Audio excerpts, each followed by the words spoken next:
Who was K.M. Karippa? K.M. Karippa was the first Indian commander-in-chief of Indian Army after independence.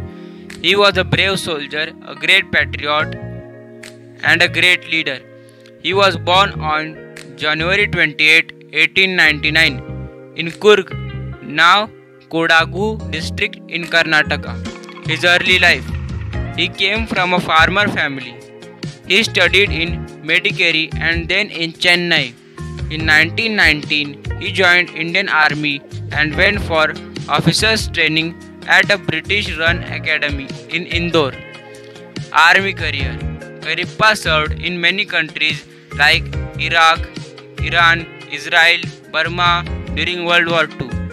He became the first Indian to command a battalion, attend the famous Staff College at Quetta, joined the Imperial Defence College in UK, role after independence.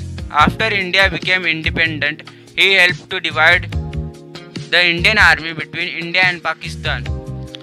On January 15, 1949, he became the first Indian head of Indian Army. Retirement and later life. He retired in 1953.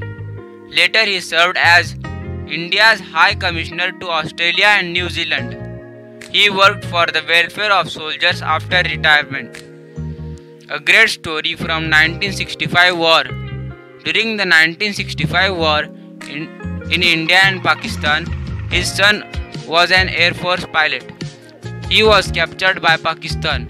Pakistan offered him to release, but Karippa refused special treatment for his son.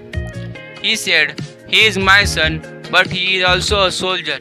Treat him like any other prisoner of war." Honors and legacy. In 1986, he was given the honor title of Field Marshal, the highest rank in Indian Army. He died on 15th May 1993 at the age of 94. Why he is remembered? Field Marshal K.M. Karippa is remembered for his honesty and discipline, putting the country above everything else, being a symbol of courage and leadership in Indian Armed Forces.